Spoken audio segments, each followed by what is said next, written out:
ان الحمد للہ نحمده ونستعینه ونستغفره ونعوذ باللہ من شرور انفسنا ومن سیئات اعمالنا من يهده الله فلا مضل له ومن يضلل فلا هادي له واشهد ان لا اله الا الله وحده لا شريك له واشهد ان محمدا عبده ورسوله يا أيها الذين آمنوا اتقوا الله حق تقاته ولا تموتن إلا وأنتم مسلمون يا أيها الناس اتقوا ربكم الذي خلقكم من نفس واحدة وخلق منها زوجها وبث منهما رجالا كثيرا ونساء واتقوا الله الذي تساءلون به والأرحام إن الله كان عليكم رقيبا يا أيها الذين آمنوا اتقوا الله وقولوا قولا سديدا يصلح لكم أعمالكم ويغفر لكم ذنوبكم ومن يطع الله ورسوله فقد فاز فوزا عظيما أما بعد فإن خير الحديث كتاب الله وخير الهدي هدي محمد صلى الله عليه وسلم وشر الأمور محدثاتها وكل محدثة بدعة وكل بدعة ضلالة وَكُلَّ ضَلَالَةٍ فِي النَّارِ۔ الوافی بما فی الصحیحین، مقصد نمبر 3 العبادات، اور اس مقصد میں کتاب نمبر 12 الحج والعمرہ، اور کتاب الحج والعمرہ میں تیسری فصل فضائل المدینہ، مدینہ کے فضائل، اور اس تیسری فصل مدینہ کے فضائل میں پہلا باب تحریم المدینہ و دعاء النبی صلی اللہ علیہ وسلم لہا، مدینہ منورہ کو حرم قرار دیا جانا اور نبی علیہ الصلوۃ والسلام کا مدینہ کے لیے دعا کرنا۔ اس میں ایک حدیث ہم پڑھ چکے ہیں، حدیث نمبر 857، اور آج آغاز کریں گے حدیث نمبر 858 سے 858 قاف۔ اس حدیث کے بیان کرنے پہ اتفاق ہے امام بخاری کا اور امام مسلم کا۔ عن انس رضی اللہ عنہ عن النبی صلی اللہ علیہ وسلم قال، روایت ہے جناب انس بن مالک رضی اللہ تعالی عنہ سے، وہ روایت کرتے ہیں نبی صلی اللہ علیہ وسلم سے کہ آپ نے فرمایا، المدینۃ حرم من کذا الی کذا، مدینہ فلاں مقام سے لے کر فلاں مقام تک حرم ہے، یعنی کہ مدینہ کا وہ ایریا جو فلاں جگہ سے لے کر فلاں جگہ تک ہے وہ حرم کا ایریا ہے۔ اور یہ فلاں جگہ سے مراد کیا ہے، اس کی وضاحت مسلم شریف میں آئی ہے، یعنی کہ ایر پہاڑ سے لے کر ثور پہاڑ تک، اور ثور پہاڑ سے یہاں پہ مراد وہ ثور پہاڑ نہیں ہے جو کہ مکہ مکرمہ میں ہے، بلکہ اس سے مراد احد پہاڑ کے پیچھے ایک چھوٹا سا پہاڑ ہے جس کو ثور کہتے ہیں۔ تو آپ وعدے کر رہے ہیں کہ مدینہ حرم ہے، لیکن مدینہ کا کون سا علاقہ یہ آپ نے بتا دیا کہ فلاں جگہ سے لے کے فلاں جگہ تک، یعنی کہ جبل عیر سے لے کر جبل ثور تک۔ لا یقطع شجرها، ان کے درخت نہیں کاٹے جائیں گے۔ ولا یحدث فیہا حدث، اور نہ ہی اس میں کسی بدعت کا ارتکاب کیا جائے گا۔ احدث ولا یحدث فیہا حدث، اس کے دو مفہوم ہو سکتے ہیں اور دونوں ٹھیک ہیں۔ ایک یہ ہے کہ مدینہ میں کسی بدعت کا ارتکاب نہیں کیا جائے گا، اور دوسرا یہ ہے کہ اس میں کسی قسم کے جرم کا ارتکاب نہیں کیا جائے گا۔ من احدث فیہا حدثا، جو اس مدینہ میں کوئی بدعت پہ مشتمل کام کرے، فعلیہ لعنۃ اللہ والملائکۃ والناس اجمعین، تو اس پہ اللہ کی لعنت ہو، تمام فرشتوں کی لعنت ہو، اور تمام لوگوں کی لعنت ہو۔ تو اس حدیث سے مدینہ کی فضیلت کا علم ہو رہا ہے کہ مدینہ وہ عظیم شہر ہے جس کا ایک مخصوص ایریا جو ہے وہ حرم ہے، وہاں کے درخت کاٹنے کی اجازت نہیں ہے۔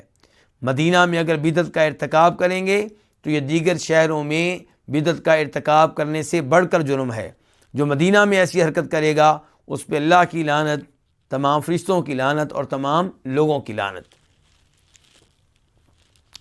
اس کے بعد حدیث نمبر 859، اس حدیث کو اپنی کتاب میں روایت کرنے والے امام ہے امام مسلم، عن سعد بن ابی وقاص قال، روایت ہے جناب سعد بن ابو وقاص رضی اللہ تعالیٰ عنہ سے، جو کہ عشرہ مبشرہ میں سے ہیں، یعنی کہ ان 10 صحابہ کرام میں سے ایک ہیں جن کو دنیا میں ہی ایک ہی مجلس میں نبی علیہ الصلوۃ والسلام نے جنت کی خوشخبری سنائی۔ قال، تو یہ ساتھ کہتے ہیں، قال رسول اللہ صلی اللہ علیہ وسلم، کہ فرمایا رسول اللہ صلی اللہ علیہ وسلم نے، انی احرم ما بین لابطی المدینہ ان یقطع عضاہها او یقتل صیدها، میں حرم قرار دیتا ہوں، میں حرم ٹھہراتا ہوں، کس کو؟ ما بین لابطی المدینہ، مدینہ کے اس حصے کو جو مدینہ کے 2 لابوں کے مابین واقع ہے۔ مدینہ کے 2 لابے، مدینہ کے 2 حرے، تو حرہ کس کو کہتے ہیں؟ اس زمین کو جو سیاہ رنگ کی ہو، پتھریلی ہو، جس میں پتھر نوکدار ہوں، جن پہ چلنا ممکن نہ ہو۔ تو مدینہ میں 2 بڑے حرے ہیں، ایک مشرقی حرہ اور ایک مغربی حرہ۔ تو آپ فرما رہے ہیں کہ میں مدینہ کے 2 حروں کے مابین، مدینہ کے 2 لابوں کے مابین جو مدینہ کا حصہ ہے اسے حرم قرار دیتا ہوں۔ ان یقطع عضاہها، جب آپ نے مدینہ کے اس ایریے کو قابل احترام قرار دے دیا، حرم قرار دے دیا، تو یہاں پہ کیا حرام ہے؟ کون کون سے امور یہاں پہ حرام ہیں؟ فرمایا مدینہ کے 2 لابوں کے مابین جو جگہ ہے میں اسے حرام قرار دیتا ہوں۔ حرام کیا ہے؟ کہ ان یقطع عضاہها، اس کے کانٹے دار درخت کاٹے جائیں، یہ حرام ہے۔ او یقتل صیدها، یا اس میں جو شکار ہے اس کو پکڑا جائے، اسے ہلاک کیا جائے، یہ بھی حرام ہے۔ یعنی کہ مدینہ کے اس حرم ایریے میں نہ آپ کانٹے دار درخت کاٹ سکتے ہیں اور نہ یہاں پہ آپ کسی جانور کا شکار کر سکتے ہیں۔ تو کیا مدینہ میں اپنی بکری کو ذبح کر سکتے ہیں؟ بالکل کر سکتے ہیں۔ اپنی گائے کو، بالکل، بھینس کو، مراد یہاں پہ وہ جنگلی جانور ہیں جن کا شکار کیا جاتا ہے، وہ یہاں پہ ممنوع ہے۔ وقال، اور آپ نے فرمایا، المدینۃ خیر لہم لو کانوا یعلمون، مدینہ ان کے لیے بہتر ہے اگر وہ جان لیں، مدینہ ان کے لیے بہتر ہے اگر وہ جان لیں۔ یہ الفاظ آپ کن کے بارے میں کہہ رہے ہیں؟ اس حدیث میں وضاحت نہیں آئی، دیگر روایات میں وضاحت آئی ہے کہ آپ فرماتے ہیں کہ ایک زمانہ آئے گا کہ شام فتح ہو جائے گا، یمن فتح ہوگا، عراق فتح ہوگا، اور لوگ شام، یمن اور عراق کی خوشحالی کو دیکھ کر مدینہ چھوڑ کے شام، عراق اور یمن میں منتقل ہو جائیں گے۔ تو آپ فرما رہے ہیں کہ اگر وہ مدینہ میں رہیں تو یہ ان کے لیے بہتر ہے، یہ ان کے لیے بہتر ہے اگر ان کے پاس علم ہو۔ یعنی کہ یہ جاننا کہ مدینہ جو مال کے لحاظ سے پیچھے ہوگا، خوشحالی کے لحاظ سے پیچھے ہوگا، وہاں پہ رہنا شام اور عراق اور یمن میں رہنے سے بہتر ہے، اس کے لیے علم کی ضرورت ہے۔ کون سے علم کی؟ شریعت کے علم کی۔ یہ بالکل ایسے ہے جیسے میں یہ کہوں کہ اسلامی ممالک میں رہنا بہتر ہے، کہاں رہنے سے؟ کافر ممالک میں رہنے سے، یورپ میں رہنے سے۔ لیکن یہ بہتر ہے، اس کا پتہ کس کو چلے گا؟ جس کے پاس شریعت کا علم ہوگا، جو جانتا ہوگا ایمان کی اہمیت کیا ہے، جو جانتا ہوگا توحید کی اہمیت کیا ہے، جو جانتا ہوگا پاک دامنی کی اہمیت کیا ہے، جو جانتا ہوگا بے حیائی کتنا بڑا خطرہ ہے، جو جانتا ہوگا الحاد کتنا بڑا خطرہ ہے۔ اور جس کو ان چیزوں کا شعور نہیں ہے، احساس نہیں ہے، یقیناً وہ کہے گا کہ یورپ میں رہنا اسلامی ممالک میں رہنے سے بہتر ہے۔ کیوں؟ کیونکہ وہاں پہ خوشحالی ہے، وہاں پہ ترقی ہے، وہاں پہ جدید ٹیکنالوجی ہے، اور اس قسم کے امور کے اوپر اس کی نگاہ ہوگی۔ تو یہ جان لینا کہ دین بہتر ہے اور اہل دین میں رہنا بہتر ہے اور اسلامی ممالک میں رہنا بہتر ہے، اس کے لیے بھی کس کی ضرورت ہے؟ دینی شعور کی ضرورت ہے، دینی علم کی ضرورت ہے۔ تو یہ مدینہ کی فضیلت ہے. آپ فرما رہے ہیں مدینہ ان کے لیے بہتر ہے اگر وہ جان لیں. لا يدعوها احد رغبۃ عنها الا ابدل اللہ فیہا من هو خیر منہ. کوئی بھی اس کو نہیں چھوڑے گا. لا يدعو اس کو، کس کو؟ مدینہ کو. کوئی بھی مدینہ کو نہیں چھوڑے گا رغبۃ عنہا، اس سے اعراض کرتے ہوئے، اس سے منہ موڑتے ہوئے. الا ابدل اللہ فیہا، مگر اللہ تعالی اس میں اس کو لے کر آئے گا جو اس سے بہتر ہوگا. اللہ اس کے بدلے میں اس مدینہ میں پھر اس کو لے کر آئے گا جو اس سے بہتر ہوگا. تو یہاں پہ مذمت ہو رہی ہے اس کی جو مدینہ کو ترک کرے، مدینہ سے اعراض کرتے ہوئے، مدینہ سے نفرت کرتے ہوئے، مدینہ سے بے رغبتی کرتے ہوئے. اور اگر کوئی مدینہ سے بے رغبتی نہیں کرتا اور پھر کسی اور شہر میں منتقل ہو جاتا ہے تو وہ گناہ نہیں ہے، اگرچہ پھر بھی بہتر کیا ہے کہ آپ مدینہ میں رہیں. یعنی کہ رزق کی خاطر اگر آپ ایک اسلامی ملک سے دوسرے اسلامی ملک چلے جاتے ہیں، مدینہ سے آپ ریاض چلے جاتے ہیں، مدینہ سے آپ دمام چلے جاتے ہیں، تو یہ جرم نہیں ہے، یہ گناہ نہیں ہے، لیکن افضل بھی نہیں ہے. افضل کیا تھا کہ آپ کہاں رہیں؟ مدینہ میں رہیں. لیکن اگر کوئی مدینہ سے اعراض کرتے ہوئے مدینہ سے جاتا ہے، مدینہ سے بے رغبتی کرتے ہوئے، تو یہ جرم ہے. یہ کیا ہے؟ یہ جرم ہے. اور اگر کوئی مدینہ سے کسی اور جگہ جاتا ہے، کس لیے؟ توحید کا پیغام عام کرنے کے لیے، قرآن سکھانے کے لیے اور دروس وغیرہ دینے کے لیے، تو یقیناً یہ اس عمل میں بہت خیر ہے.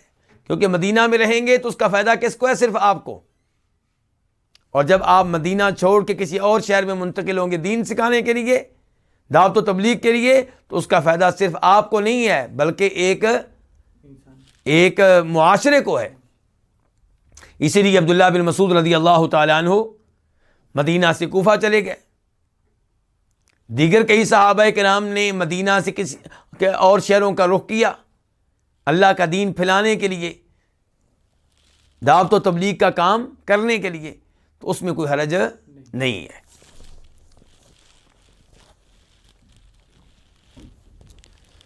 تو لا يدعوها احد رغبۃ عنہا، نہیں کوئی اس کو چھوڑے گا. کس کو؟ مدینہ کو. مدینہ کو کوئی بھی اس سے اعراض کرتے ہوئے نہیں چھوڑے گا مگر اللہ تعالیٰ اس میں اس کے بدلے میں اس سے بہتر کسی کو لے کر آئیں گے. یہ مدینہ سے چلا جائے گا، مدینہ کو کوئی فرق نہیں پڑے گا، اللہ تعالیٰ اس جگہ کو پر کرے گا اس سے بہتر انسان کو لا کر. ولا يثبت احد على لأوائها وجهدها الا كنت له شفيعا او شهيدا يوم القيامه. اور کوئی بھی اس کی تنگ دستی پہ اور اس کی مشقت پہ ثابت قدمی نہیں دکھائے گا مگر میں اس کا سفارشی بن جاؤں گا یا گواہ بن جاؤں گا. کب؟ قیامت کے دن.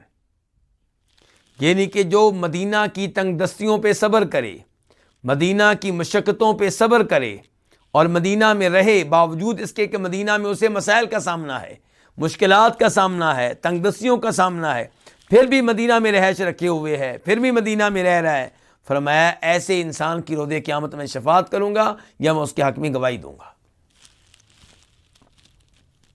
اور اس میں یہ میسج بھی ہے کہ مدینہ میں رہیں گے تو وہاں پہ مشکلات پیش آئیں گی،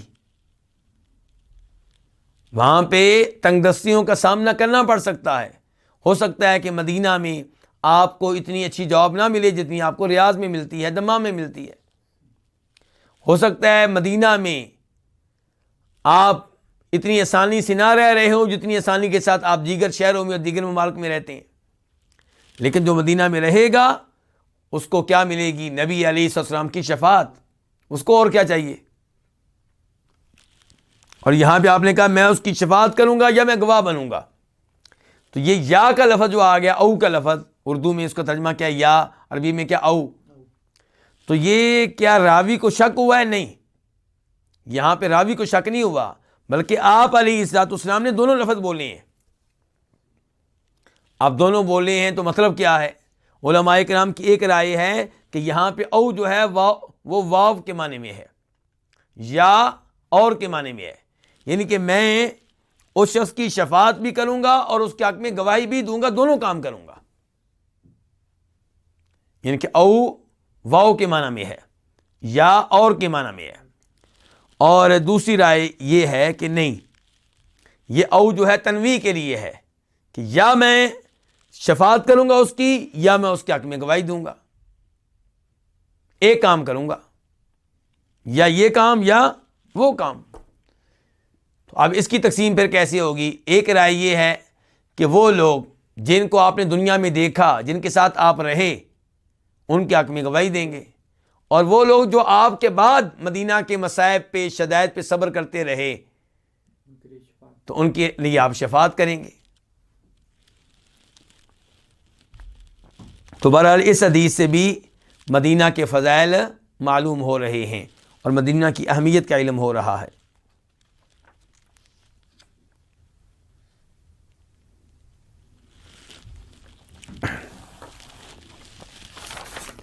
اس سے ملتی جلتی ایک حدیث ترمذی شریف میں آتی ہے.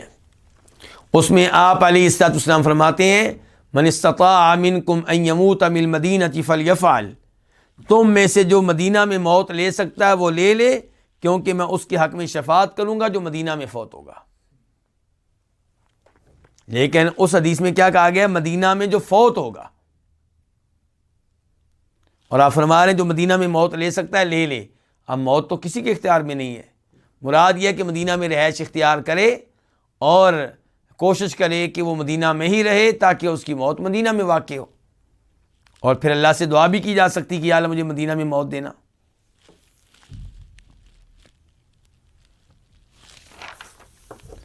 اس کے بعد حدیث نمبر 860.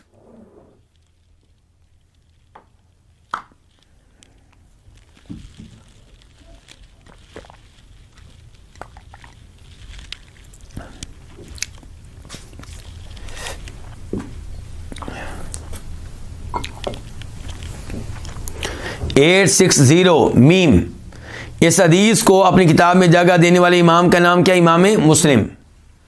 عن سہل بن حنیف، روایت ہے جناب سہل بن حنیف انصاری اوسی رضی اللہ تعالیٰ عنہ سے.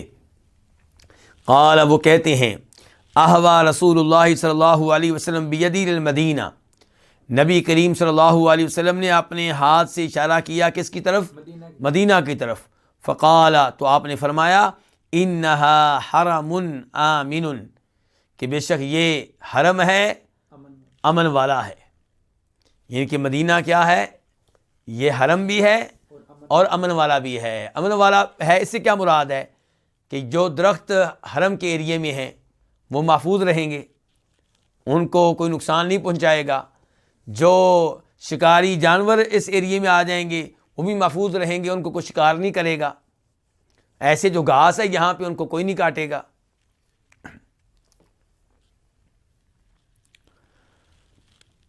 اس کے بعد باب نمبر 2، باب الایمان یعلز الی المدینہ، ایمان مدینہ میں سمٹ آئے گا. کیا مطلب؟ یعنی کہ ایک زمانہ ایسا ہوگا جب ایمان مدینہ کے علاوہ کہیں نہیں ہوگا. ایمان کا آغاز کہاں سے ہوا تھا؟ مدینہ سے. پھر مدینہ سے یہ نور، یہ روشنی، یہ ہدایت پوری دنیا میں پھیلی. آج کتنے اسلامی ممالک ہیں اور کتنے اسلامی شہر ہیں، لیکن ایک وقت آئے گا کہ ایمان ملے گا تو کہاں ملے گا؟ مدینہ میں ملے گا. تو مدینہ ایمان کا مرکز ہے. حدیث نمبر 861 قاف. اس حدیث کے بیان کرنے پہ اتفاق ہے امام بخاری کا، امام مسلم کا. عن ابی ہریرہ رضی اللہ عنہ ان رسول اللہ صلی اللہ علیہ وسلم قال ان الایمان لیعلز الی المدینہ کما تعلز الحیۃ الی جحرها، کہ بے شک ایمان مدینہ کی جانب سمٹ آئے گا. ایمان مدینہ کی جانب سمٹ آئے گا جیسے سانپ اپنے بل کی جانب سمٹ کر آتا ہے. یعنی سانپ کی رہائش اپنے بل میں ہوتی ہے، ادھر ہی رہتا ہے، لیکن کبھی وہ باہر نکلتا ہے، دائیں بائیں جاتا ہے، لیکن جب خطرہ محسوس کرے پھر کدھر آتا ہے؟ پھر اپنے بل میں آ جاتا ہے. اس کی پناہ گاہ کہاں ہے؟ بل. تو ایمان کا مرکز اور ایمان کا اسٹیشن کیا ہوگا؟ وہ مدینہ ہوگا۔ تو جب آپ ایسا وقت آئے گا کہ کہیں اور ایمان نہیں ملے گا، تب بھی مدینہ میں ایمان موجود ہوگا۔ تو یہ بھی مدینہ کے فضائل میں سے ہے۔ حدیث نمبر 3، باب نمبر 3، باب الترغیب فی سکن المدینہ، مدینہ میں رہائش رکھنے کے بارے میں ترغیب دینا، یعنی شریعت نے ترغیب دی ہے کہ مدینہ میں رہائش رکھی جائے، اختیار کی جائے۔ حدیث نمبر 862، 862 میم، اس حدیث کو اپنی کتاب میں جگہ دی ہے امام مسلم نے۔ ان یوحنس مولى الزبیری انہ کان جالسا عند عبداللہ بن عمر فی الفتنہ۔ یوحنس سے روایت ہے، یوحنس بن عبداللہ۔ یہ کون ہیں؟ یہ زبیر کے آزاد کردہ غلام ہیں۔ یوحنس جو کہ جناب زبیر کے کیا ہیں؟ آزاد کردہ غلام ہیں۔ ان سے روایت ہے کہ وہ بیٹھے ہوئے تھے عبداللہ بن عمر کے پاس، کب؟ فی الفتنہ، فتنہ کے ایام میں۔ فتنہ کے ایام میں اس سے کیا مراد ہے؟ اس سے مراد واقعہ حرہ ہے۔ واقعہ حرہ یہ کہاں ہوا تھا؟ مدینہ میں ہوا تھا۔ جناب حسین رضی اللہ تعالیٰ عنہ کی شہادت کے بعد مدینہ میں کچھ لوگوں نے یزید کے خلاف بغاوت کی، اور یزید کا جو گورنر تھا مدینہ میں، اس کو بھی نکال دیا، اور بنو امیہ کے جو لوگ تھے ان کو بھی مدینہ سے نکال دیا۔ بلکہ یہ واقعہ ہو جانے سے پہلے وہاں کے لوگوں کو قائل کیا گیا کہ آپ ہمارا ساتھ دیں۔ تو یہ تحریک چلانے والے لوگ عبداللہ بن عمر کے پاس بھی آئے۔ کن کے پاس آئے؟ عبداللہ بن عمر رضی اللہ تعالیٰ عنہما کے پاس۔ تو انہوں نے ان کا ساتھ دینے سے انکار کر دیا، اور اپنی اولاد کو خبردار کیا کہ کوئی بھی اس چیز کا حصہ نہ بنے، اس بغاوت کا حصہ نہ بنے۔ اگر کوئی اس بغاوت میں حصہ لے گا تو میرا اور اس کا تعلق ختم ہو جائے گا۔ آپ اندازہ کریں کہ جناب عبداللہ بن عمر کس قدر حکمرانوں کی اطاعت کے قائل تھے، اور احادیث سے یہی ہمیں پیغام ملتا ہے کہ آپ اپنے مسلمان حکمران کی اطاعت کریں، اس کی بات مانیں۔ ہاں، اس کا وہ آرڈر آپ نہیں مانیں گے جو شریعت کے خلاف ہے، لیکن اس کے باقی آرڈر آپ مانتے رہیں گے۔ تو اب یہ واقعہ حرہ ہے، اور اسی واقعے میں کچھ لوگ محمد بن حنفیہ کے پاس بھی آئے۔ وہ کون ہیں؟ جناب حسین رضی اللہ تعالیٰ عنہ کے بھائی، باپ کی طرف سے محمد بن حنفیہ۔ حنفیہ سے مراد ہے کہ ان کی والدہ بنو حنیفہ قبیلے سے تعلق رکھتی تھیں۔ چونکہ جناب حسین کی والدہ اور ہیں، محمد بن حنفیہ کی والدہ اور ہیں، تو اس لیے کیا مشہور ہو گیا؟ محمد بن حنفیہ۔ ورنہ وہ بھی محمد بن علی ہیں، جیسے حسین بن علی ہیں، حسن بن علی ہیں، ایسے وہ محمد بن علی ہیں رضی اللہ تعالیٰ عنہم۔ اور جناب حسن و حسین بھی آل بیت میں سے ہیں، اور محمد بن حنفیہ بھی آل بیت میں سے ہیں۔ تو ان کے پاس یہ لوگ آئے اور ان کو بغاوت پہ آمادہ کرنے کی کوشش کی، اور یزید کے جرائم بتائے کہ یزید جو ہے وہ شراب پیتا ہے، نمازیں نہیں پڑھتا، اور اس قسم کے دیگر امور ذکر کیے گئے۔ تو محمد بن حنفیہ جناب حسین کے بھائی اور جناب حسین کے شہید ہو جانے کے بعد کہہ رہے ہیں کہ میں یزید کے پاس دمشق میں رہا ہوں، میں نے کئی دن اس کے پاس رہائش اختیار کی ہے، میں نے اس کو دیکھا ہے، وہ تو پابندی سے نماز پڑھنے والا ہے، وہ تو خیر کا متلاشی ہے، خیر سے محبت کرتا ہے، میں نے تو اس میں یہ جرائم نہیں پائے جو تم ذکر کر رہے ہو۔ تو ان لوگوں نے کہا کہ شاید اس نے آپ کے سامنے دوسرا روپ اختیار کیا ہے، اس نے اپنے آپ کو نیک ظاہر کرنے کی کوشش کی، حقیقت میں ایسا نہیں ہے۔ تو محمد بن حنفیہ نے کہا کہ تمہارے سامنے وہ یہ حرکتیں کرتا رہا، میرے سامنے نہیں کرتا رہا، کیوں؟ اس کا مطلب یہ ہے کہ تم بھی اس کے جرائم میں شریک تھے، اس لیے تمہارے سامنے وہی حرکتیں کرتا رہا کہ تم بھی یہی کام کرتے رہے ہو۔ محمد بن حنفیہ نے ثابت کرنا چاہا کہ تمہارا موقف غلط ہے، یزید ایسا نہیں ہے۔ اور اس روایت کو امام ابن کثیر اپنی کتاب البدایہ والنہایہ میں لے کر آئے ہیں، اور اس کی سند بھی ٹھیک ہے۔ تو یہ باتیں ہو رہی ہیں اس فتنے کی، واقعہ حرہ کی، اور اس فتنے میں مدینہ کے بہت سے لوگ فوت ہوئے، اور ہم امید کرتے ہیں کہ اللہ تعالیٰ ان کو ان کے شہداء میں شمار فرمائے، کیونکہ ایک غلط فہمی تھی۔ اگرچہ حکمران کے خلاف اس قسم کی بغاوت سے اجتناب کرنا چاہیے، لیکن بہرحال مدینہ کے لوگ تھے، توحید کے اوپر تھے، سنت کے اوپر تھے، بس اس غلط فہمی کا شکار ہوئے، تو اس لیے ہم ان کے لیے دعائے خیر کرتے ہیں۔ لیکن ایسا ہونا نہیں چاہیے تھا، لیکن تقدیر میں لکھا ہوا تھا، بہرحال ہو گیا۔ لیکن پیغام اس سے ہمیں کیا ملتا ہے کہ حکمرانوں کے خلاف کسی بھی بغاوت کا حصہ نہ بنیں۔ ہمارا فرض ہے حکمرانوں کی اطاعت کرنا، ان کی ہر بات ماننا، سوائے اس بات کے جو شریعت کے خلاف ہو۔ تو یہ یوحنس کہتے ہیں جو زبیر کے مولا ہیں کہ وہ بیٹھے ہوئے تھے عبداللہ بن عمر کے پاس، کب؟ فتنہ کے ایام میں، یعنی کہ واقعہ حرہ میں۔ فَأَتَتْهُ مَوْلَاتٌ لَهُ تُسَلِّمُ عَلَيْهِ، تو ان کے پاس ان کی آزاد کردہ لونڈی آئی۔ کن کے پاس؟ عبداللہ بن عمر کے پاس۔ عبداللہ بن عمر کے پاس ان کی آزاد کردہ لونڈی آئی، تُسَلِّمُ عَلَيْهِ، انہیں سلام کہنے کے لیے۔ فقالت، تو وہ کہنے لگی لونڈی، انی اردت الخروج یا ابا عبد الرحمن، اے ابو عبد الرحمن، میں نے نکلنے کا ارادہ کر لیا، میں مدینہ کو چھوڑ کے جا رہی ہوں، یعنی کہ مدینہ کے حالات بڑے یعنی کہ سنگین ہو چکے ہیں۔ اشتد علینا الزمان، ہم پہ زمانہ شدید ہو چکا ہے، یعنی کہ یہ وقت بہت شدید ہے، مدینہ میں رہنا مشکل ہو گیا ہے، حالات بڑے خراب ہیں، یعنی کہ بڑی مہنگائی بھی ہو چکی ہے اور صورتحال بڑی عجیب ہے، تو اس لیے میں نے مدینہ سے نکلنے کا ارادہ کر لیا، ان کسی اور شہر میں جانے کا۔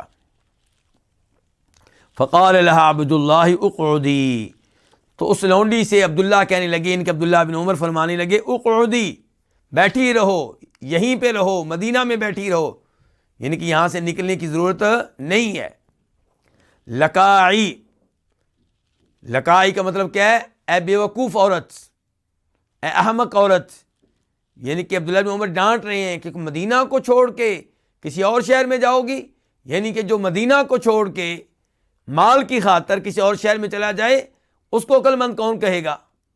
تو اس لیے عبداللہ بن عمر اس موقع پہ کیا کہہ رہے ہیں اس کو؟ احمق عورت، بیوقوف عورت، اور بنیادی طور پہ وہ ان کی لونڈی رہی ہے، عبداللہ بن عمر اس کے مالک تھے، تو کہا اقعدی، مدینہ میں بیٹھی رہو، مدینہ میں رہو، لکائی، بیوقوف عورت، فإنی سمعت رسول اللہ صلی اللہ علیہ وسلم یقول، میں نے رسول اللہ صلی اللہ علیہ وسلم سے سنا، آپ فرما رہے تھے، لا يصبر على لأوائها وشدتها احد الا كنت له شہیدا او شفیعا یوم القیامہ، کہ مدینہ کی تنگ دستی اور سختی پہ کوئی صبر نہیں کرے گا، مدینہ کی تنگ دستی اور سختی پہ کوئی صبر نہیں کرے گا، مگر میں اس کے لیے گواہی دینے والا بن جاؤں گا یا اس کے حق میں شفاعت کرنے والا بن جاؤں گا۔ کب؟ قیامت کے دن۔ تو مدینہ میں رہنا، مدینہ کی تنگ دستیوں اور مصائب پہ صبر کرنا، اس کا یہ اجر ہے، اور یقیناً یہ بہت بڑا اجر ہے۔ تو اس سے آپ اندازہ لگا سکتے ہیں کہ مدینہ کتنا عظیم شہر ہے، اور مدینہ میں رہائش اختیار کرنے کی شریعت ان کے ساتھ تک ترغیب دی ہے۔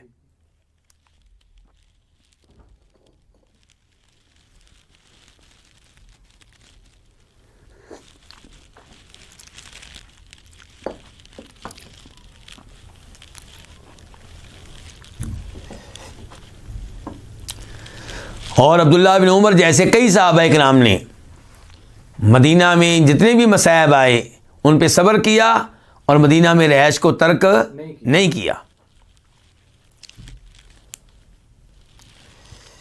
اس کے بعد کیا ہے؟ باب نمبر 4، باب المدینہ تنفی خبثھا، مدینہ برے لوگوں کو نکال دیتا ہے، مدینہ برے لوگوں کو نکال دیتا ہے، خبیث لوگوں کو نکال دیتا ہے۔ حدیث نمبر 863 قاف۔ اس حدیث کے بیان کرنے پہ اتفاق ہے کس کا؟ امام بخاری کا اور امام مسلم کا۔ عن ابی ہریرہ رضی اللہ عنہ قال قال رسول اللہ صلی اللہ علیہ وسلم، روایت ہے جناب ابو ہریرہ رضی اللہ تعالیٰ عنہ سے، کہتے ہیں کہ فرمایا رسول اللہ صلی اللہ علیہ وسلم نے، امرت بقریۃ تأکل القری یقولون یثرب وہی المدینہ، مجھے ایک بستی کے بارے میں حکم ملا ہے۔ کیا مطلب حکم ملا ہے؟ کس بارے میں حکم ملا ہے؟ یعنی کہ اس بستی کی جانب ہجرت کرنے کا حکم ملا ہے۔ امرت بقریۃ، مجھے ایک بستی کی جانب ہجرت کرنے کا حکم ملا۔ حکم دینے والے آپ کو کون ہو سکتے ہیں؟ نبی علیہ السلام کو حکم دینے والا کون ہوگا؟ اللہ رب العزت۔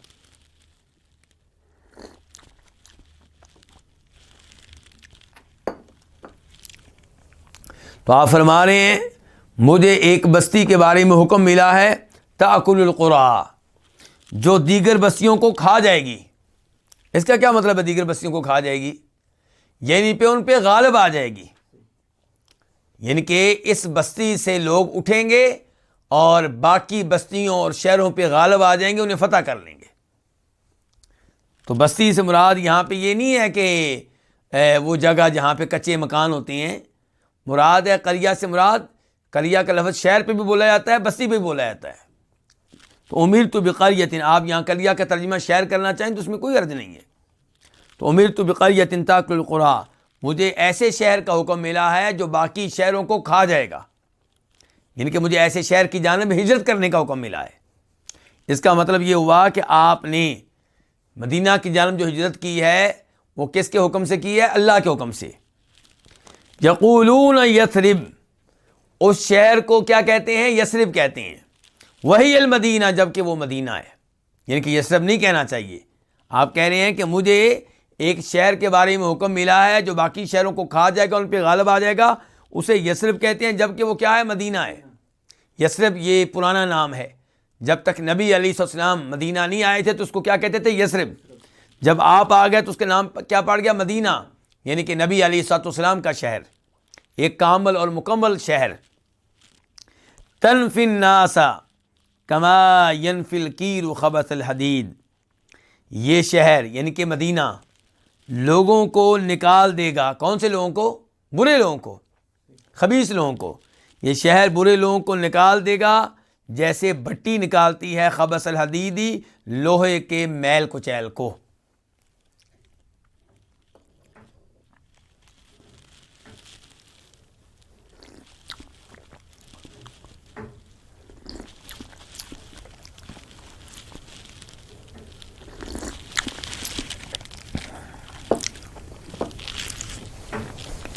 لیکن اس حدیث کا مطلب یہ نہیں ہے کہ مدینہ ہمیشہ سے برے لوگوں کو نکال دیتا ہے، کبھی نکال بھی دیتا ہے، ورنہ اسی مدینہ میں منافقین رہتے رہے ہیں آپ علیہ السلام کے زمانے میں۔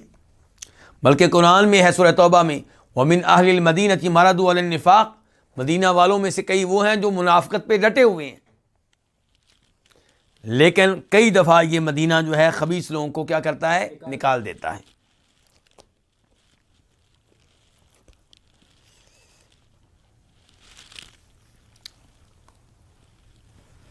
اور یہ بھی ضروری نہیں کہ جو بھی مدینہ سے نکلے تو وہ خبیث ہے۔ یہ نہیں کہ جس کو بھی مدینہ میں رہنے کا موقع نہ ملے آپ کہہ دیں کہ یہ خبیث ہے کیونکہ اللہ کے رسول نے فرمایا تھا۔ نہیں، میں بتا چکا ہوں کئی صحابہ کرام مدینہ کو چھوڑ کے دائیں بائیں چلے گئے، تو کیا وہ اچھے نہیں تھے؟ وہ تو بہت اچھے تھے۔ تو ہر مدینہ سے نکلنے والا خبیث نہیں ہوتا، اور نہ مدینہ ہر خبیث کو نکالتا ہے۔ لیکن آپ علیہ السلام کے زمانے میں ایسا واقعہ ہوا، صحیح حدیث ہے، مسلم شریف کی ہے، کہ آپ کے پاس ایک اعرابی آیا، اس نے آپ کی بیعت کی، اس کے بعد اسے بخار ہو گیا۔ اب وہ آپ کے پاس آ کر کہتا ہے میری بیعت مجھے واپس کر دیں، یعنی کہ میری بیعت توڑ دیں، ختم کر دیں۔ آپ نے اس کی بیعت نہیں توڑی، پھر اس نے کہا، مطالبہ کیا، میری بیعت توڑ دیں، میری بیعت ختم کر دیں، میری بیعت مجھے واپس کر دیں، لیکن آپ نے ایسا نہیں کیا۔ پھر اس نے ایسا کیا، آپ نے ایسا نہیں کیا، پھر وہ مدینہ چھوڑ کے چلا گیا۔ تو آپ نے تب بھی یہ الفاظ کہے تھے کہ مدینہ خبیث لوگوں کو نکال دیتا ہے، جیسے بٹی جو ہے وہ لوہے کے میل کچیل کو نکال باہر کرتی ہے۔ اور ایسا تب بھی ہوگا جب دجال آئے گا، تب بھی ایسا ہوگا، جیسا کہ یہ ہمیں معلوم ہوگا اس حدیث سے جو آگے آنے والی ہے۔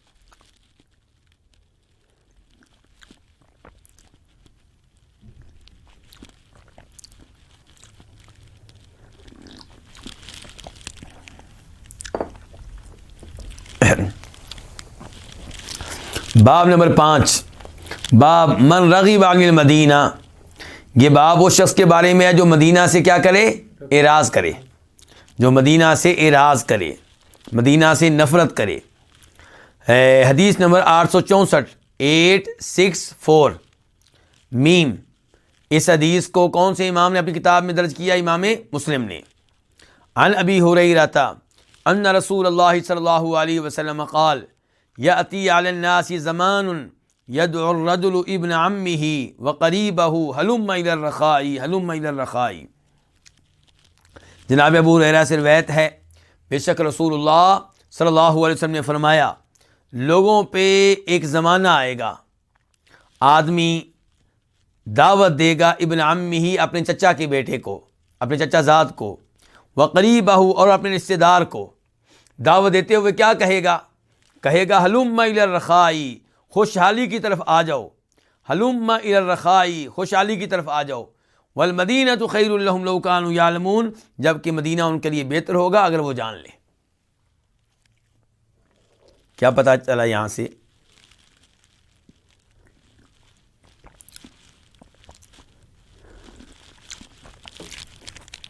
آپ پیشین گوئی کر رہے ہیں، اور یہ آپ کے ان کی نبوت کی علامات میں سے ایک علامت ہے، جیسے آپ نے کہا تھا ویسے ہی ہوا۔ یعنی کہ لوگ شام میں بیٹھ کے پیغام بھیجیں گے مدینہ میں اپنے رشتہ داروں کو، شام میں آ جاؤ یہاں بڑی خوشحالی ہے۔ یمن سے لوگ پیغام بھیجیں گے اپنے رشتہ داروں کو مدینہ میں کہ یمن میں آ جاؤ یہاں بڑی خوشحالی ہے۔ عراق سے پیغام بھیجیں گے اپنے رشتہ داروں کو کہ یہاں پہ آ جاؤ یہاں پہ بڑی خوشحالی ہے۔ اور یہ تب بھی ہوا اور آج بھی ہو رہا ہے۔ کئی لوگ مدینہ میں رہتے ہیں، ان کے رشتہ دار یورپ سے ان کو پیغام بھیجتے ہیں کہ آپ ہمارے یہاں آ جائیں، یہاں پہ بڑی خیر ہے، یہاں پہ بڑی خوشحالی ہے، یہاں پہ بڑی سیلری بہت اچھی ملتی ہے۔ تو فرمایا والذی نفسی بیدی، اس ذات کی قسم جس کے ہاتھ میں میری کیا ہے؟ جان ہے۔ لا یخرج منہم احد رغبۃ عنہا الا اخلف اللہ فیہا خیرا منہ، ان میں سے کوئی بھی اس مدینہ سے اعراض کرتے ہوئے نہیں نکلے گا مگر اللہ تعالیٰ اس مدینہ میں اس سے بہتر کسی شخص کو لے کر آئے گا۔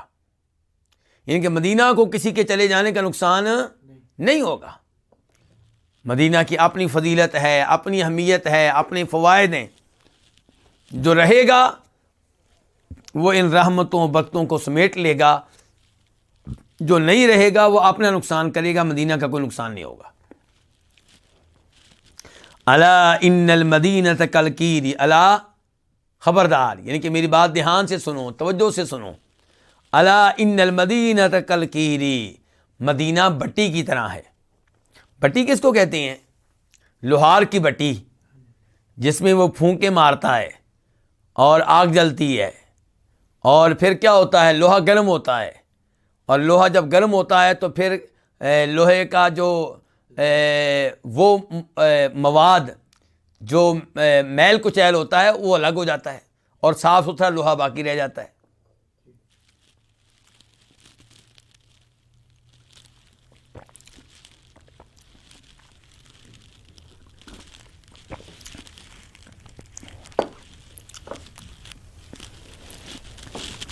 تو آپ فرما رہے ہیں خبردار، بے شک مدینہ بٹی کی طرح ہے، تخرج الخبیثہ، جو کہ خبیث لوگوں کو نکال باہر کرتا ہے۔ مدینہ جو ہے خبیث لوگوں کو نکال باہر کرتا ہے۔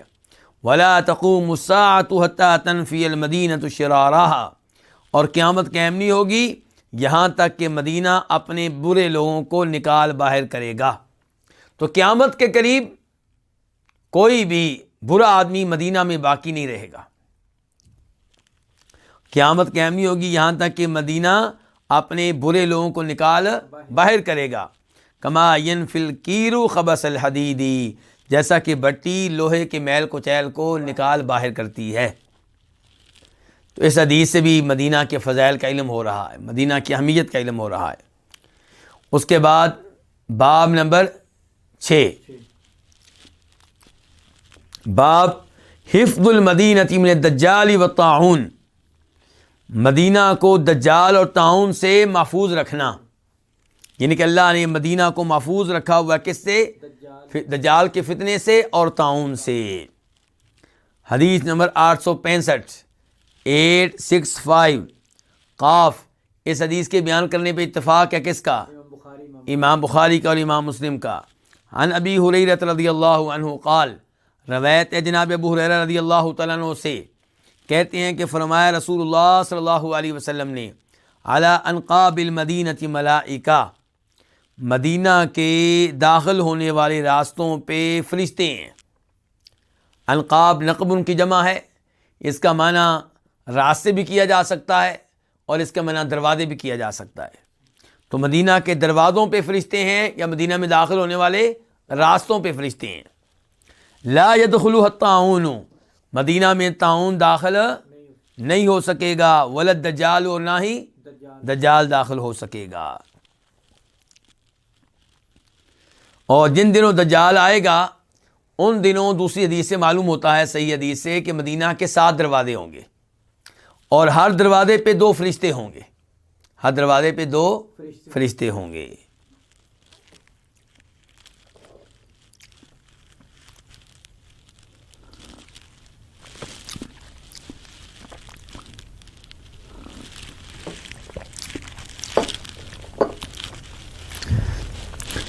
طاعون مدینہ میں داخل نہیں ہو سکے گا۔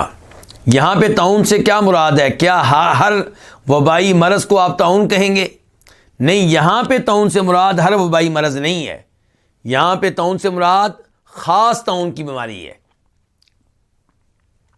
جس میں کیا ہوتا ہے، بغل میں کوئی پھوڑا سا نکلتا ہے، پھنسی سی نکلتی ہے، اور پھر وہ شدید بیماری کی شکل اختیار کر لیتی ہے اور دل گھبراتا ہے اس میں، اور پھر انسان جلدی فوت ہو جاتا ہے۔ تو یہ جو خاص طاعون ہے وہ یہاں پہ مراد ہے، عام طاعون مراد نہیں ہے۔ اس لیے آپ دیکھ رہے ہیں آج کل کہ مدینہ میں بھی کرونا کے مریض موجود ہیں، جبکہ کرونا وبائی مرض ہے۔ کئی لوگ سمجھ رہے تھے کہ شاید کرونا مدینہ میں داخل نہیں ہوگا اور سمجھتے تھے کہ حدیث میں گارنٹی آئی ہے، جبکہ حدیث میں ایسی کوئی گارنٹی نہیں آئی۔ حدیث میں گارنٹی آئی ہے خاص طاعون کی، جی ہاں، ہر وبائی مرض کی گارنٹی نہیں آئی۔ اور یہ گارنٹی آئی ہے کہ دجال مدینہ میں داخل نہیں ہو سکے گا۔ اس کی مزید وضاحت آئندہ حدیث میں ہو رہی ہے۔ حدیث 866 قاف، اس حدیث کے بیان کرنے پہ اتفاق ہے کس کا؟ امام بخاری کا اور امام مسلم کا۔ عن انس بن مالک رضی اللہ تعالی عنہ، روایت ہے جناب انس بن مالک رضی اللہ تعالی عنہ سے، عن النبی صلی اللہ علیہ وسلم قال، وہ روایت کرتے ہیں کس سے؟ نبی صلی اللہ علیہ وسلم سے، کہ آپ نے فرمایا، لیس من بلد الا سیطعہ دجال، کوئی ایسا شہر نہیں ہے مگر اس میں دجال داخل ہوگا، دجال اس کو روندے گا۔ الا مکہ والمدینہ، سوائے مکہ اور مدینہ کے۔ تو اس حدیث سے کیا پتہ چلا کہ مکہ اور مدینہ دجال کے فتنے سے محفوظ ہیں، باقی ہر شہر میں دجال داخل ہوگا، دجال پہنچے گا۔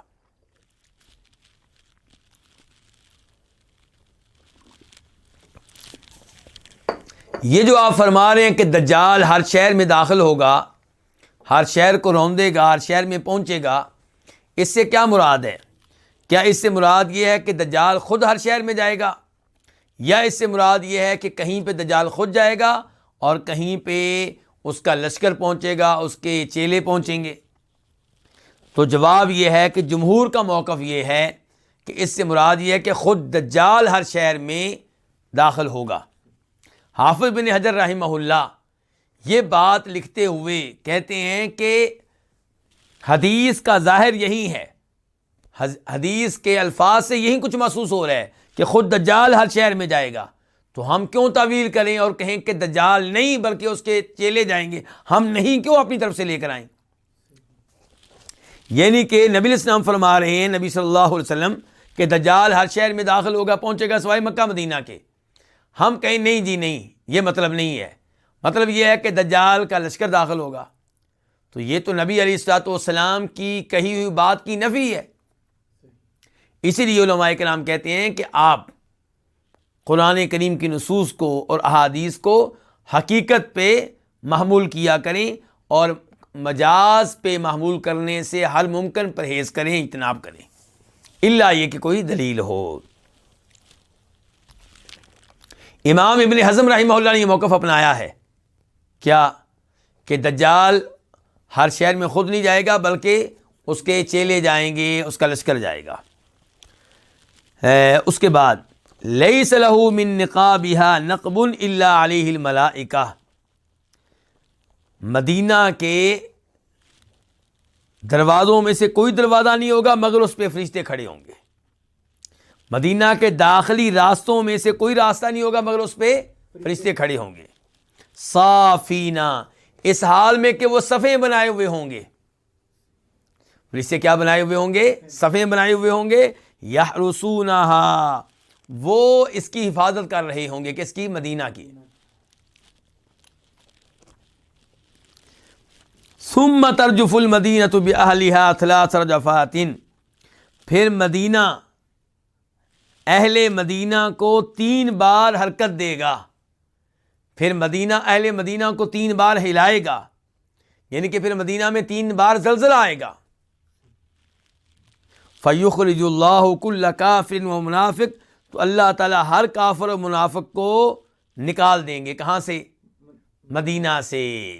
تو اس کا مطلب یہ ہے کہ آپ علیہ الصلوۃ والسلام کا یہ فرمان کہ مدینہ برے لوگوں کو نکال دے گا، مدینہ بھٹی کی طرح ہے، جیسے بھٹی لوہے کے محل کچیل کو نکال دیتی ہے، ایسے ہی مدینہ خبیث لوگوں کو نکال دیتا ہے، اس پہ صحیح معنوں میں جو اس کا مصداق ہے یہ وہ زمانہ ہے جو قیامت کے قریب ہے، جیسا کہ اس حدیث میں کہا جا رہا ہے کہ جن دنوں دجال آئے گا وہ مدینہ میں تو داخل نہیں ہو سکے گا، فرشتوں کا پہرا ہوگا مدینہ کے بارڈرز پہ، مدینہ کے دروازوں پہ، لیکن مدینہ حرکت کرے گا 3 بار، اس میں زلزلہ آئے گا 3 بار، تو اللہ تعالیٰ ہر کافر و منافق کو مدینہ سے نکال دیں گے۔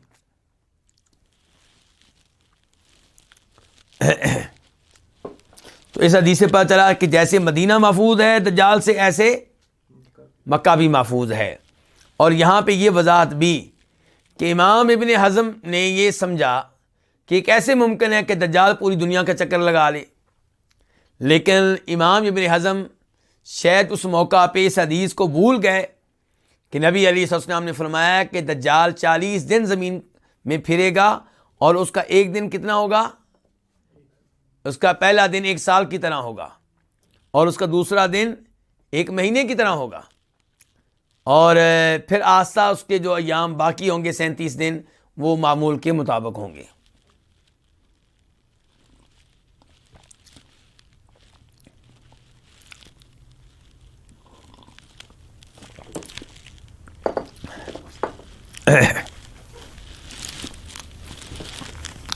دجال کا فتنہ بہت بڑا فتنہ ہے، اس لیے نبی علیہ الصلوۃ والسلام نماز میں اس فتنے سے پناہ مانگا کرتے تھے، اور آپ نے لوگوں کو بھی حکم دیا ہے کہ وہ 4 طرح کے فتنوں سے پناہ مانگیں۔ ان میں سے ایک کیا ہے؟ قبر کے عذاب، نمبر 2 جہنم کا عذاب، نمبر 3 دجال کا فتنہ، اور نمبر 4 دنیا کے موت و حیات کے فتنے، یعنی کہ اللہم انی اعوذ بک من عذاب القبر واعوذ بک من عذاب جہنم واعوذ بک من فتنۃ المسیح الدجال واعوذ بک من فتنۃ المحیا والممات۔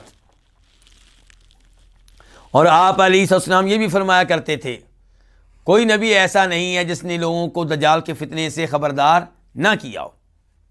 اس سے آپ اندازہ کر سکتے ہیں کہ دجال کا فتنہ کتنا بڑا فتنہ ہے. اللہ تعالی ہم سب کو اس فتنے سے محفوظ رکھے. اس کے بعد باب نمبر 7، باب اثم من قاد اہل المدینہ. یہ باب اس میں کیا ہے؟ گناہ اس شخص کا جو اہل مدینہ سے چال چلے، جو اہل مدینہ سے چال چلے. حدیث نمبر کون سی ہے؟ 867 قاف. اس حدیث کے بیان کرنے پہ اتفاق ہے کس کا؟ امام بخاری کا اور امام مسلم کا. عن سعد رضی اللہ عنہ قال سمعت النبی صلی اللہ علیہ وسلم یقول لا یکید اہل المدینہ احد الا الماء کما ینماع الملح فی الماء. کہ جناب سعد بن ابی وقاص کہتے ہیں کہ میں نے سنا نبی علیہ الصلوۃ والسلام سے کہ آپ فرما رہے تھے مدینہ والوں سے کوئی چال نہیں چلے گا الا الماء، مگر وہ پگھل جائے گا، گھل جائے گا. کیسے پگھل جائے گا، کیسے گھل جائے گا؟ جیسے نمک پانی میں پگھل جاتا ہے، گل جاتا ہے، حل ہو جاتا ہے، اپنا وجود کھو دیتا ہے. تو اس سے آپ اندازہ کر سکتے ہیں جو مدینہ والوں کے خلاف کوئی سازش کرے گا اس کا کیا حشر ہوگا. اگر دنیا میں اللہ کے عذاب سے بچ گیا تو روز قیامت اس کے لیے اپنے آپ کو اللہ کے عذاب سے بچانا مشکل ہو جائے گا، الا یہ کہ وہ توبہ کر لے.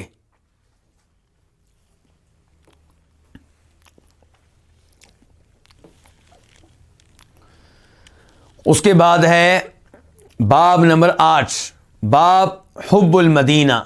یہ باب کس کے بارے میں ہے؟ مدینہ سے محبت کرنے کے بارے میں، یعنی کہ مدینہ سے بہت زیادہ محبت ہونی چاہیے. حدیث 868 قاف. اس حدیث کے بیان کرنے پہ اتفاق ہے کس کا؟ امام بخاری کا اور امام مسلم کا. عن سالم ابن عبداللہ عن ابیہ عن النبی صلی اللہ علیہ وسلم انہ رؤی وهو فی معرس بذی الحلیفہ ببطن الوادی قیل له انک ببطحاء مبارکہ. سالم بن عبداللہ بن عمر سے روایت ہے، وہ روایت کرتے ہیں کس سے؟ نبی صلی اللہ علیہ وسلم سے، کہ انہ رؤیا، آپ کو خواب دکھایا گیا. کس کو خواب دکھایا گیا؟ نبی کریم صلی اللہ علیہ وسلم کو. وَهُوَ فِي مُعَرَّسٍ بِذِي الْحُلَيْفَةِ، جب کہ آپ مقام ذی الحلیفہ میں ایک آرام گاہ میں تھے.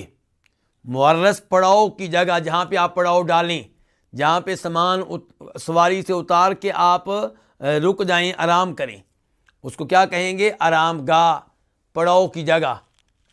تو آپ نے مقام ذی الحلیفہ میں ایک پڑاؤ کی جگہ میں آپ تھے کہ آپ کو خواب دکھایا گیا.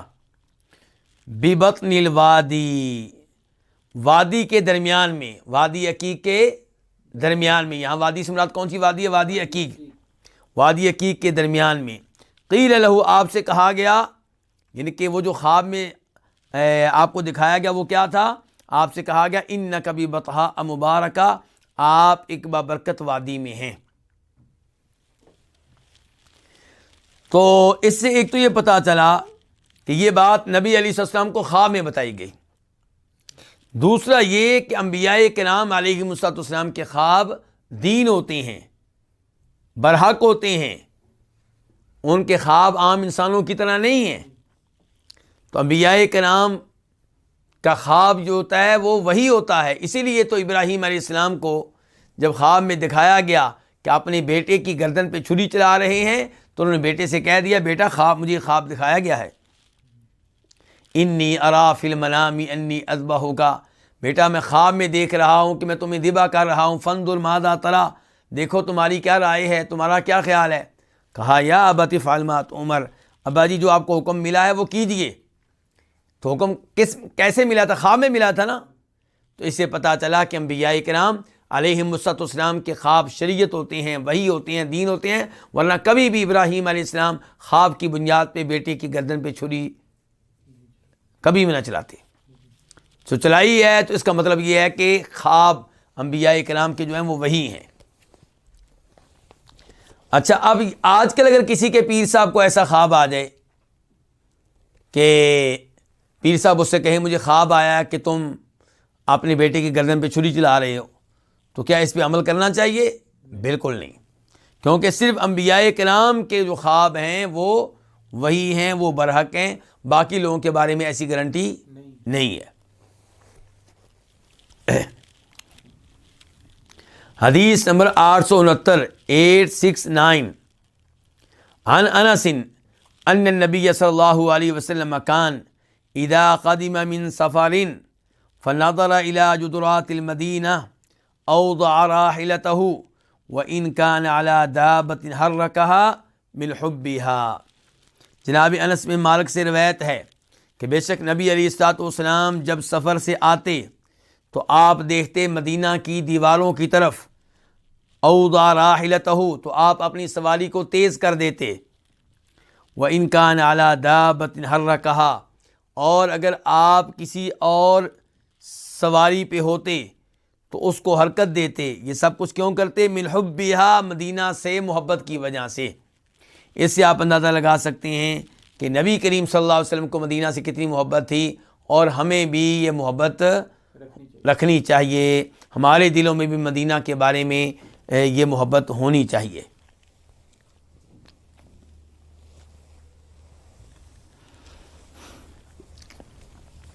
اس کے بعد حدیث نمبر 870 870 خواہ اس حدیث کو اپنی کتاب میں درج کرنے والے امام کون ہے؟ امام بخاری۔ عن عمر رضی اللہ عنہ قال، روایت ہے جناب عمر بن خطاب رضی اللہ تعالیٰ عنہ سے، وہ کہتے ہیں سمیعت النبی صلی اللہ علیہ وسلم بوادی العقیق، میں نے نبی علیہ الصلوۃ والسلام سے سنا، کہاں پہ؟ وادی عقیق میں۔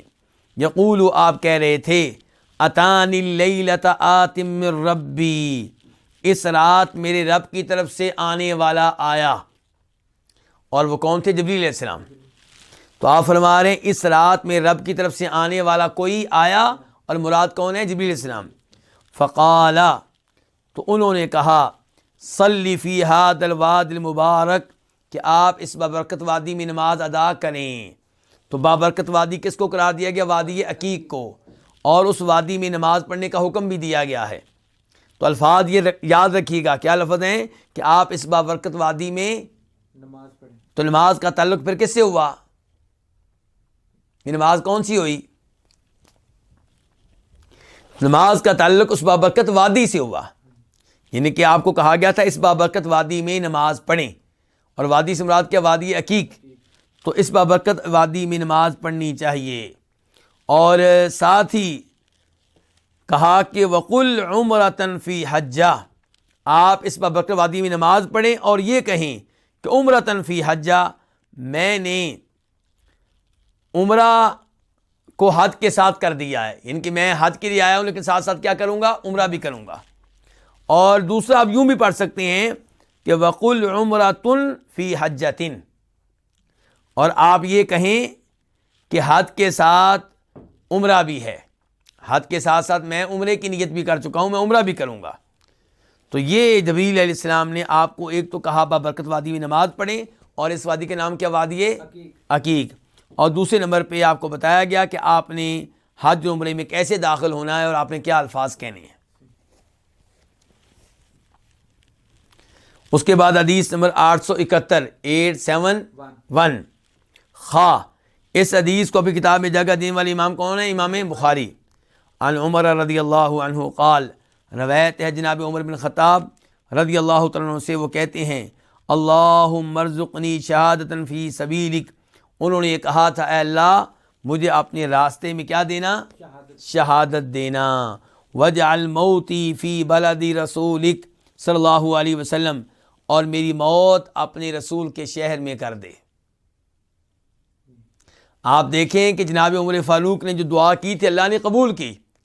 جب وہ دعا کر رہے تھے لوگ حیران ہوتے تھے کہ بھائی اگر شہادت چاہیے تو شہادت کی جگہ مدینہ تو نہیں ہے، شہادت ملتی ہے کافروں سے لڑتے ہوئے بارڈر پہ جا کے، اور عمر فاروق دعا کر رہے ہیں مدینہ میں جو پر امن ترین شہر ہے، وہاں پہ دعا کر رہے ہیں کہ اللہ مجھے اپنے راستے میں شہادت دینا اور میری موت اپنے رسول کے شہر میں رکھنا۔ تو جناب عمر فاروق کو پھر جب شہید کیا کس نے؟ مغیرہ بن شعبہ کے غلام ابو لؤلؤ نے۔ کس نے؟ ابو لؤلؤہ نے، اس نے شہید کیا۔ تو جناب عمر فاروق نے اس وقت بڑی خوشی کا اظہار کیا جب پتہ چلا کہ مجھے شہید کرنے والا، مجھ پہ حملہ کرنے والا مسلمان نہیں ہے بلکہ کافر ہے۔ اس پہ وہ بہت خوش ہوئے تھے۔ تو بہرحال جناب عمر فاروق کو اللہ تعالیٰ نے مدینہ میں شہادت دی اور ان کی موت مدینہ کی موت ہے، اس لحاظ سے وہ بڑے خوش نصیب ہیں، جو دعا کرتے تھے اللہ نے قبول کی ہے۔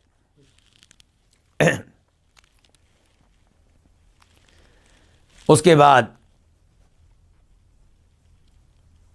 تو یہ اس روایت کا کیا تعلق تھا ہمارے باب سے؟ باب ہمارا کیا؟ مدینہ سے محبت۔ تو یہ جناب عمر فاروق نے نبی علیہ السلام کے شہر میں موت مانگی ہے، تو یہ کس لیے؟ مدینہ کی محبت میں۔ جناب عمر فاروق نے یہ نہیں کہا کہ اللہ مجھے فوت کر لے، موت کی دعا نہیں کرنی چاہیے، لیکن یہ دعا کی کہ جب موت آئے تو کہاں آئے؟ مدینہ میں آئے۔ جی ہاں۔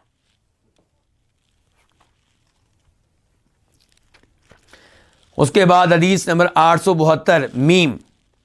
اس حدیث کے راوی کون ہے؟ اس حدیث کو اپنی کتاب میں جگہ دینے والے امام کون ہے؟ امام مسلم۔ عن انس، روایت ہے جناب انس بن مالک رضی اللہ تعالیٰ عنہ سے، قال، وہ کہتے ہیں، نظر رسول اللہ صلی اللہ علیہ وسلم الی احد، نبی علیہ الصلوۃ والسلام نے کس کی طرف دیکھا؟ احد پہاڑ کی طرف دیکھا۔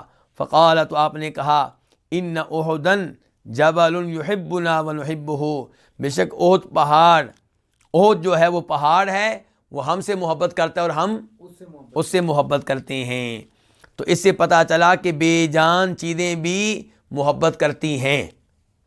یہاں پہ کہا گیا احد پہاڑ ہم سے محبت کرتا ہے۔ کیسے کرتا ہے اللہ بہتر جانتا ہے، لیکن کیا ہم اس محبت کو حقیقت پہ معمول کریں گے یا مجاز پہ؟ حقیقت پہ۔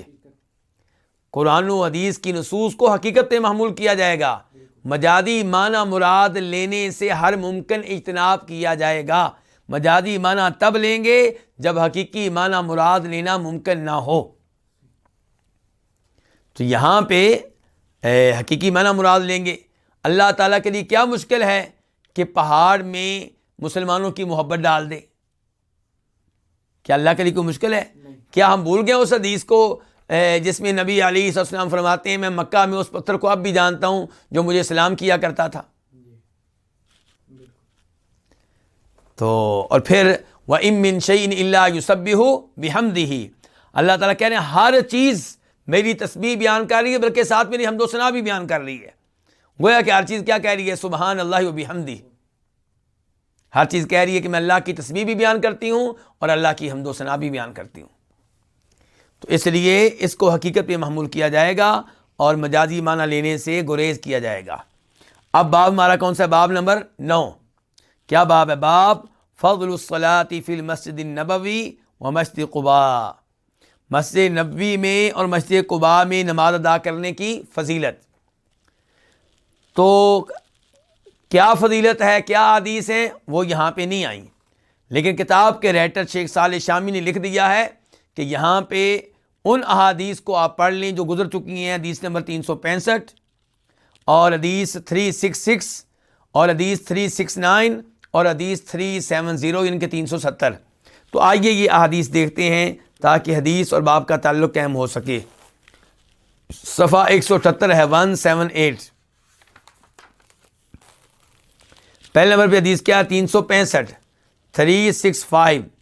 اس میں فرماتے ہیں جناب ابو ہریرہ کہ نبی علیہ السلام نے فرمایا، ما بین بیتی و منبری روضۃ من ریاض الجنہ، میرے گھر اور میرے ممبر کے مابین جو جگہ ہے وہ کیا؟ جنت کی کیاریوں میں سے ایک کیاری ہے۔ اور میرا ممبر کہاں ہوگا؟ میرے حوض پہ ہوگا۔ تو اس حدیث سے مسجد نبوی کی فضیلت معلوم ہوئی کہ یہ جگہ جو آپ بتا رہے ہیں کہ میرے گھر اور ممبر کے مابین جو جگہ جنت کی کیاریوں میں سے کیاری ہے، یہ کہاں ہے؟ مسجد نبوی میں۔ تو اس سے معلوم ہوا مسجد نبوی کی فضیلت کے بارے میں۔ اس کے بعد 366، اس میں کیا ہے؟ عبداللہ بن عمر کہتے ہیں کہ نبی علیہ الصلوۃ والسلام مسجد قباء میں آتے، ہر ہفتے آتے، کبھی چلتے ہوئے اور کبھی سوار ہو کر۔ تو اس سے اندازہ لگا سکتے ہیں آپ کہ مسجد قباء کی کتنی فضیلت ہے کہ آپ اس مسجد میں نماز پڑھنے کے لیے کب آتے تھے؟ ہر ہفتے آتے تھے، ہر ہفتے آتے تھے۔ اس کے بعد حدیث نمبر 369، یہ کیا ہے؟ جناب ابو ہریرہ کہتے ہیں فرمایا نبی علیہ الصلوۃ والسلام نے کہ لا تشد الرحال الا الى ثلاثه مساجد، کہ عبادت و تقرب کی نیت سے سفر نہیں کیا جائے گا مگر 3 مسجدوں کی طرف۔ کون کون سی مسجدیں؟ مسجد حرام، مسجد رسول اور مسجد اقصیٰ۔ مسجد حرام، مسجد نبوی اور مسجد اقصیٰ۔ تو اس حدیث سے بھی مسجد نبوی کی کیا معلوم ہو رہی ہے؟ فضیلت۔ اس کے بعد حدیث نمبر 370، عن ابی ہریرہ ان النبی صلی اللہ علیہ وسلم قال صلاۃ فی مسجدی ھذا خیر من الف صلاۃ فیما سوا الا المسجد الحرام، کہ میری اس مسجد میں ایک نماز بہتر ہے دیگر مساجد کی 1000 نمازوں سے۔ تو مسجد نبوی کی ایک نماز دیگر مساجد کی کتنی نمازوں سے بہتر ہے؟ 1000 سے، فرمایا سوائے مسجد حرام کے۔ تو بہرحال حدیث کے پہلے حصے سے، سوائے مسجد حرام کے اس سے پہلے والا جو حصہ ہے اس سے پتہ چل رہا ہے کہ مسجد نبوی میں ایک نماز پڑھیں تو دیگر مساجد کی 1000 نمازوں سے کیا ہے؟ افضل ہے۔ تو یہ وہ احادیث تھیں جن کی طرف یہاں پہ اشارہ کیا گیا ہے اور جو میں نے آپ کے سامنے رکھ دی ہیں۔ تو 13ویں کتاب ہماری انشاءاللہ آئندہ درس سے شروع ہوگی۔ میں آئندہ احادیث جو اس کے بعد ہیں وہ دیکھ نہیں سکا، ان کا میں مطالعہ نہیں کر سکا، اور میں نہیں چاہتا کہ مطالعہ کے بغیر میں وہ احادیث آپ کے سامنے رکھوں، حالانکہ وہ احادیث آسان ہیں اور ہم عام طور پہ بیان کرتے بھی رہتے ہیں، لیکن میں سمجھتا ہوں کہ مطالعے کے بغیر ان احادیث پہ گفتگو کرنا مناسب نہیں ہوگا۔ آج کی احادیث خلاف توقع جلدی ختم ہو گئی ہیں، حالانکہ ہم نے آغاز کیا تھا حدیث نمبر 858 سے، حدیث نمبر 858 سے ہم نے آغاز کیا اور 872 تک پہنچے ہیں۔ تو اللہ رب العزت بہرحال ہمیں یہ احادیث صحیح معنوں میں سمجھنے کی توفیق دے، اور اللہ کرے کہ ہم یہ دورہ استقامت کے ساتھ، صبر کے ساتھ کرتے رہیں اور اس پہ ڈٹ جائیں، شیطان کے حملوں اور وسوسوں سے محفوظ رہیں، اور یہ پڑھیں کہ اعوذ باللہ من الشیطان الرجیم، تاکہ اللہ تعالیٰ ہمیں شیطان کے حملوں سے اور وسوسوں سے محفوظ رکھے۔ تو انشاءاللہ آئندہ درس میں پھر آپ سے ملاقات ہوگی، اور آئندہ درس میں ہمارا موضوع کیا ہوگا؟ وہ جہاد ہوگا، کتاب نمبر 13 ہوگی، اور وہ کس کے بارے میں ہوگی؟ جہاد کے بارے میں۔ وصلی اللہ تعالی علی نبینا محمد وعلی آلہ وصحبہ اجمعین۔